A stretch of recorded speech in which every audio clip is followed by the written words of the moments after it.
बिस्मिल्लाहिर्रहमानिर्रहीम। शहजाद हकीम हाजिर। Story of the day, शरारत ऑफ द डे। खैरात मंगना, चंदा जमा करना एक फ़न है जो हर किसी के पास नहीं होता। जैसा कि आप लोगों को पता है कि मैंने दोस्तों की हेल्प से एम्बुलेंस खरीद ली है और इसके बाद मेरा अगला जो प्रोजेक्ट है वो है वाटर फिल्ट्रेशन प्लांट की फराहमी।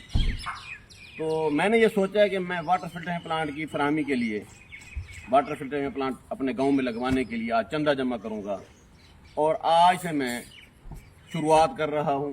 उसके लिए तकरीबन 10 लाख रुपए की ज़रूरत है और 10 लाख रुपए जमा करने के लिए जो शख्सियत मैंने ताड़ी है उस शख्सियत का नाम है MNA मुजफ्फरगढ़ जमशेद अहमद दस्ती। आप लोगों से दुआओं की अपील है। ये वो शख्स है जिसने चंदे जमा कर करके बहुत सारी बसें खरीद ली थी। खाले की तह वाटर फिल्ट्रेशन प्लांट मुहैया नहीं थी। मैं वेंदा पिया डे खाना पीच पानी कितना है।